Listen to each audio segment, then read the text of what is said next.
Hi everybody, Matt here from Matt Likes Comics. Today I want to thank all of you who have followed me from day one, or if you followed me from starting right now. I really appreciate everything that everybody's done, and I'm glad that people have enjoyed themselves, and I've enjoyed learning when I didn't know, wasn't 100% sure about something, and that everybody here was that has pointed out my mistakes, and I was able to fix things and learn from it and appreciate it. Today's topic is another artist that I really like, and judging by some comments and other things, this is an artist a lot of you like as well. It's a man by the name of Mike Grell, who I've had the opportunity to meet 3 times here in Ottawa.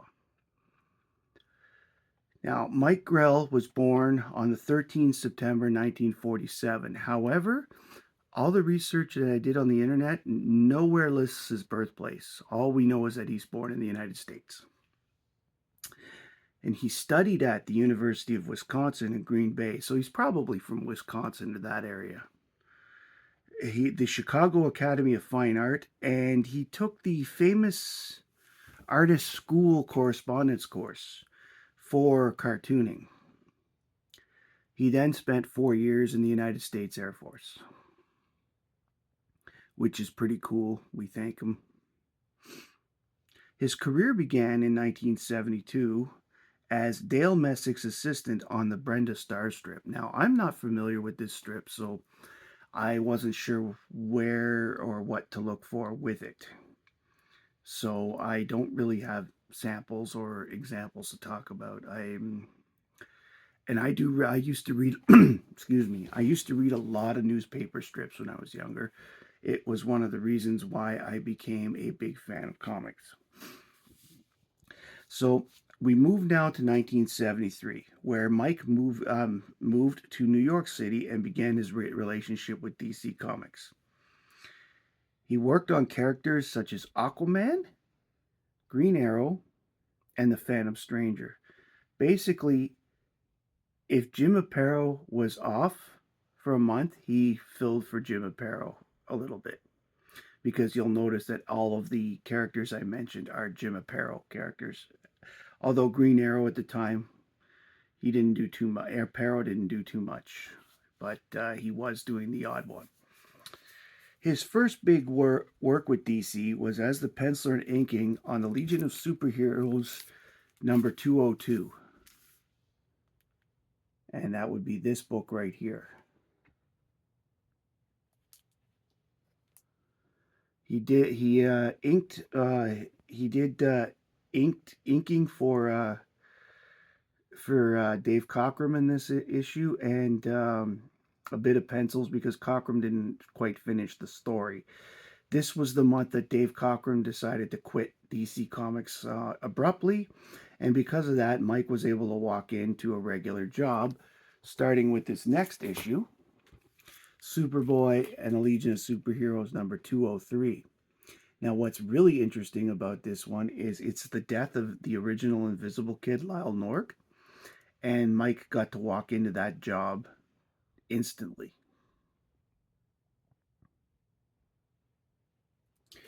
I'm going to show you now some more covers from the Mike Grell era of that I really like.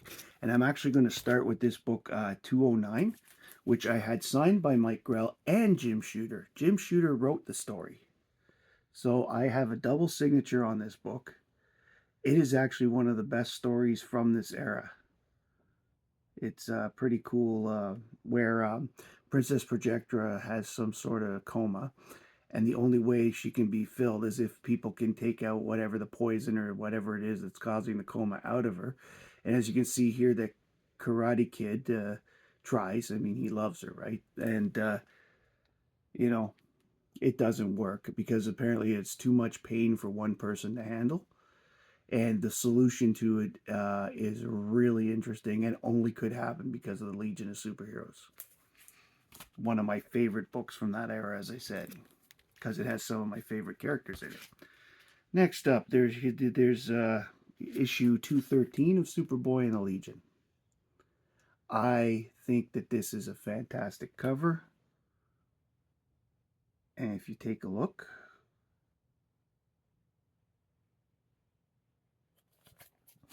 those cruisers from the 1970s, they make me laugh a little bit because how the hell are the Legionnaires getting from there to the hold? Look at the proportions there. They always made me laugh about that. They never seem to be quite drawn correctly. Here we've got Superboy and Legion of Superheroes 214. Mike Grell was happiest during this run when he was drawing the female characters. And Shadow Lass is on the cover here. Now, Grell did not come up with a lot of the 70s costumes. The vast majority of them were done by Dave Cockrum before he left. But Mike was always good. Here's 217. Mike has always been great at drawing figures, whether they're male or female.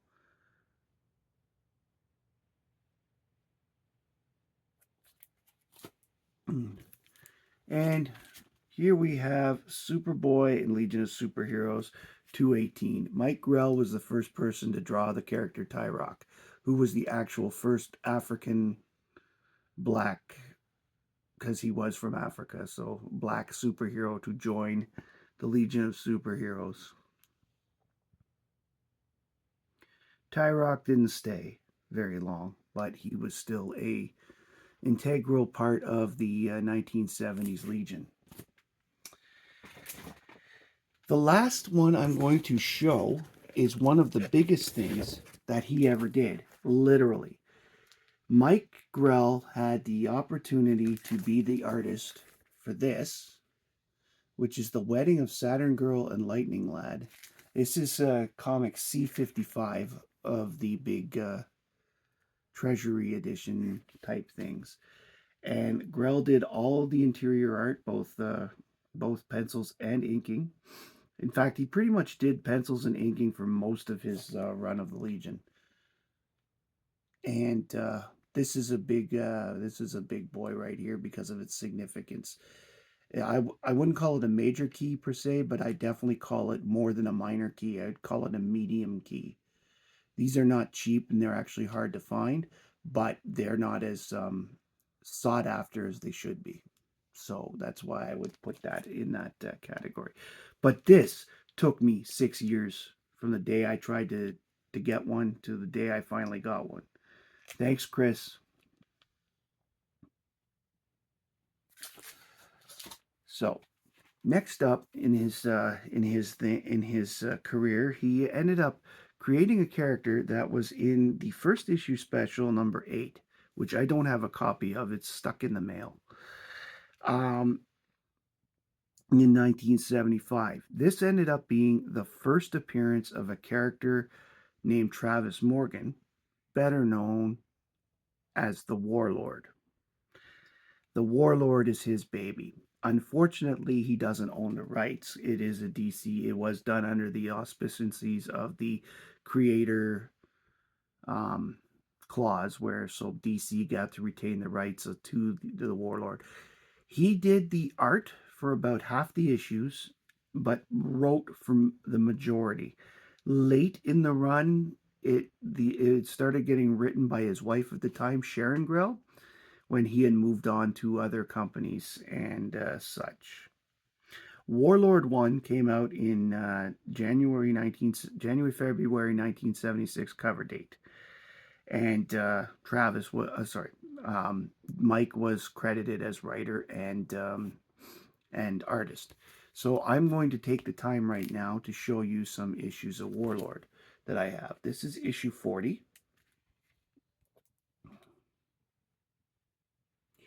He just has the absolute talent of drawing fluid motion and making his people look very realistic. And that is one of the reasons I like his art very much. Here we have issue 47 of the Warlord, which I've had signed. I love that moonshot. And when I picked this book to get signed because of that moonshot, I wanted the signature across the moon as he had done so. Also, Warlord had a large number of yellow covers as a throwback to the golden age, so to speak. This is the last issue of Warlord I have to show today. This is issue 54. Pardon me, and it was one of the last books that he did art for on the run. As I said, he continued to write for a couple more years until he left DC for a little bit. So he went and worked for a newspaper company from 1981-83 doing strips for the Tarzan strip. Tarzan, of course, still was at the time being done on a daily basis in the newspapers. I never got the luxury the I never had the luxury of reading a Tarzan strip. None of my local papers ever carried Tarzan, at least from my period.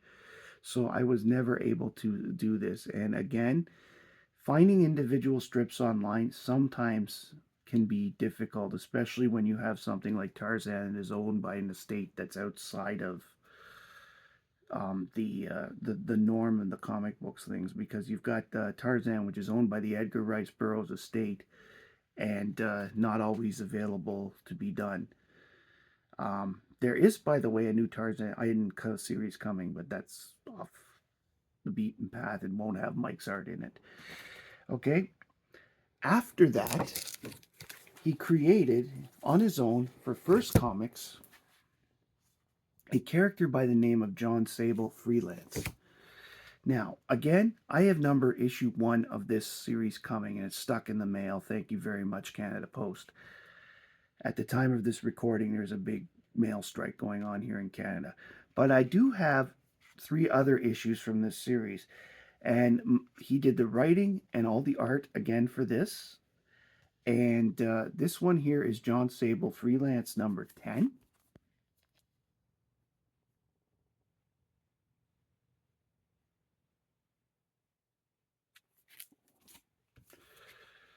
Number 11, which is one of the best covers that I've seen in this. I've actually seen a lot of the covers for this run. And I really like this one because this, more than a lot of the covers that you see, encapsulates what John Sable Freelance was like. John Sable was a James Bond like character that and at the time Bond was huge. So in the early '80s, so Octopussy came out in '83, but the last one before that was Moonraker in 1980, and they both did really well. Here's John Sable Freelance number 12.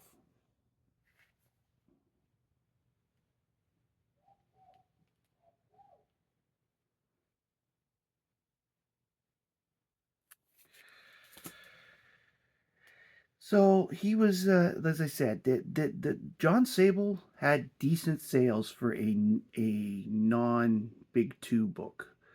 We'll call it independent, but honestly, there were a lot of companies, First Comics included, that were made as investment vehicles more than actual comic companies, which is pretty much why Dark Horse became the next company to survive more than a couple of years. First Comics made it 5 years that if I remember correctly. If I'm wrong, please point out in the comments. I probably do have time to look it up, but I'm moving on here. Um, so, but the character John Sable has stayed as a character that people remember because having been to Mike Grell's table at a couple of cons, he actually was selling a lot of John Sable original art as well as some of the other characters he does. I have some original art that I'm going to show at the end of this video, by the way. He goes back after John Sable no longer goes. It went 50 issues, and 50 issues is a little over 4 years when you think about it on a monthly basis. So it lasted a while, and I believe he worked on all 50 issues. He didn't draw them all, but again, he wrote I think he wrote the entire thing. He came back to DC, and this is the part that the vast majority of people know Mike Grell for. Starting with a miniseries called The Longbow Hunters, Mike Grell became synonymous with the Green Arrow of the mid to late 1980s, early 90s. He redesigned Oliver Queen. He wrote Oliver Queen as well. And he turned him into a hero, but not a superhero. He killed, and he considered himself an urban hunter. And he went up basically against criminals and gangsters that were. He moved to Seattle with Black Canary. So Black Canary is still his girlfriend, and they're still together in this series. But they don't always get along. There's a period where they really have some issues. And actually, Oliver goes away for quite a bit. And some of the covers I'm going to show is from that period. Okay. So what I am going to do is I'm going to show you some of the Green Arrow books that I have from during his period. This here is Green Arrow 16. It is one of the better covers that of the early Green Arrow ones. And it really shows to me, as I said, it shows that he's in Seattle, and it shows that, you know, like he's not the type of things he's going up against. It's got the blood on it. There were a lot of killers. In fact, one of the first storylines from this series, well, he went after a group of a gang of thugs that were going around beating up gay people and trying to beat them to death and all that stuff because of the AIDS. So, very topical for its time. Here is Green Arrow 44. This is a grayscale cover and one of my absolute favorites by Mike Grell. This cover has it all. Look at the light streaming through. It's in a graveyard. A very pensive and looking Oliver Queen. And I love grayscale covers, so this is just awesome.